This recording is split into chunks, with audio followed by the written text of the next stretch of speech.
Salut les pianistes, alors on va travailler sur un classique de Noël, Petit Papa Noël. Alors c'est parti, donc comme d'habitude on déchiffre les mains séparées. Alors ici il faut faire attention, donc dans la partition que j'envoie, il y a un bémol à la clé. Donc quand on déchiffre une partition, il faut toujours faire attention à ça en fait, aux altérations à la clé. Donc là c'est un bémol. Et il est traversé par la ligne du si, la ligne du milieu. Donc ça veut dire que c'est un si bémol, et que tous les si du morceau seront bémol. Donc faut pas hésiter à mettre du fluo sur tous les si qui seront dans le morceau, qu'ils soient aigus, graves, voilà.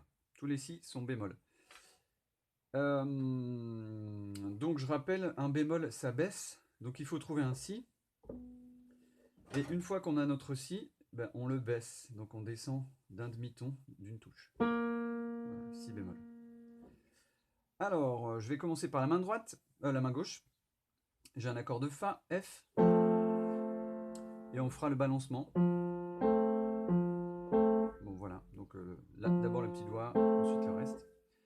Puis un accord de B bémol. Donc B, ça veut dire quoi? Ben, on regarde notre petit tableau. B, ça veut dire si, et donc B bémol, si bémol. Donc je vais commencer par un si bémol. Alors moi j'utilise le 4 parce qu'il est un peu plus long que le petit doigt, et donc c'est plus facile d'attraper. Ensuite, Ré avec mon 2 et Fa avec mon pouce. Donc je vous conseille de prendre ça. Donc Fa et Si bémol.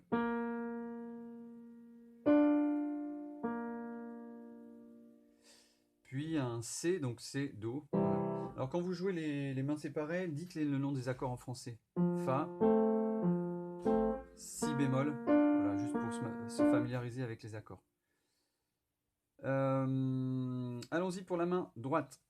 Donc je dois commencer un Do avec un pouce et un Fa avec un 4. Donc en fait, je suis positionné sur la position habituelle. Donc j'y vais. Bon là, il n'y a pas grand-chose à dire.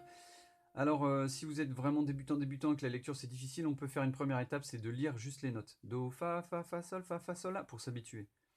Ensuite, main séparée, donc...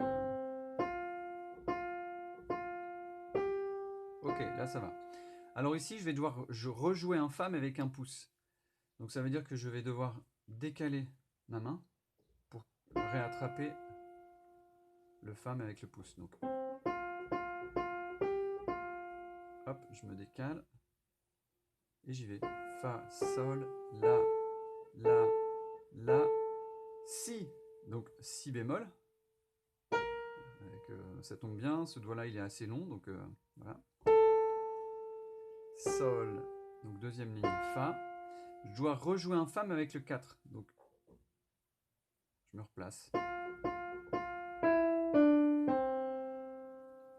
Puis ensuite c'est tout. Bon, je vais à la fin quand même. Alors, voilà, petit raccourci d'écriture. En fait, pour raccourcir les partitions, on utilise souvent les barres de mesure. Donc ça, on l'avait déjà vu, une double barre avec deux petits points. Mais là, en plus, j'ai un... Alors moi, j'appelle ça un box. Voilà, ça dépend les appellations. Donc moi, je dis box. Box numéro 1, box numéro 2. Ça veut dire que la première fois, donc on démarre là. On arrive, on passe dans le box numéro 1. On fait notre reprise. Hop, je redémarre. Et une fois que j'arrive là, je ne vais pas rejouer le numéro 1, vu que je l'ai déjà fait. Je vais passer directement au box numéro 2 pour terminer le morceau. Donc je refais ma deuxième fois. Hop, je saute.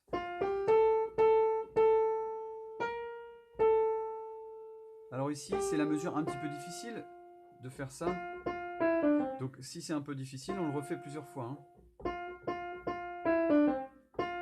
Pouce, 4. Travailler son piano, ça veut simplement dire répéter plusieurs fois les choses. Et donc là, je passe en deuxième box. C'est un 4, ça tombe bien.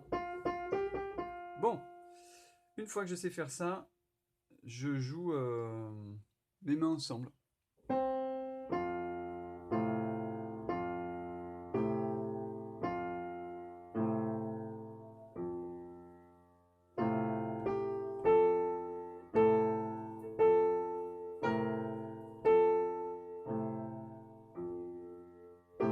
là, je saute la main gauche d'abord. Puis là, hop, je replace ma main droite.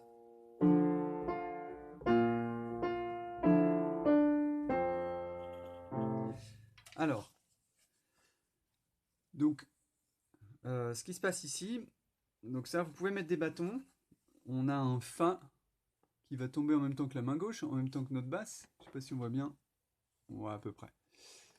Donc là, ça va, tout va bien. Mais ici, comme mon Fa, c'est une noire pointée, ça va durer un peu plus longtemps qu'un temps. Et du coup, ici, ma main gauche, elle va tomber, disons, dans le vide. Puis après, j'ai ma main droite qui va prendre le relais. Et là, on va se retrouver ensemble. Donc moi, j'ai mis des petits bâtons pour bien m'y retrouver dans ce que je suis en train de jouer. Donc ici, je vois que ça va tomber ensemble. Ensuite, ça va faire droite. Non, pardon. Ensemble, gauche, droite et ensemble. Puis après, j'aurai droite tout seul et re-ensemble. Puis droite tout seul et re-ensemble. Ça me permet de bien caler mes mains. Donc si je travaille uniquement cette mesure-là, donc je suis comme ça, ensemble, gauche, droite, ensemble, droite, puis je recommence.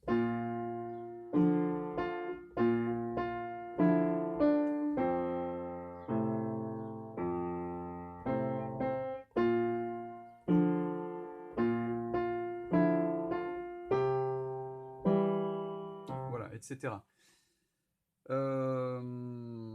C'est à peu près tout sur ce morceau. Alors si c'est trop grave, si vous aimez pas le son que ça fait, parce que ça fait un peu grave, bah vous décalez tout dans les aigus, c'est bien aussi. Hein. C'est mieux d'ailleurs. Ça c'est chacun ses goûts.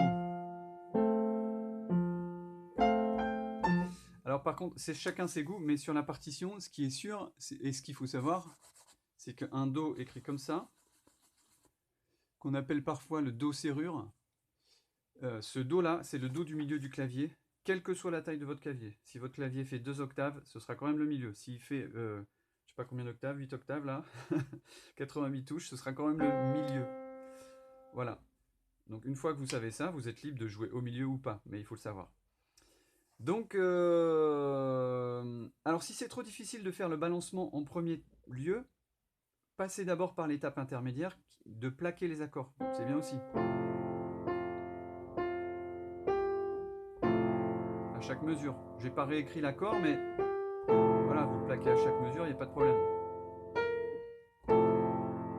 Et puis une fois que vous êtes à l'aise, vous faites le balancement. Voilà, donc bon amusement et à bientôt!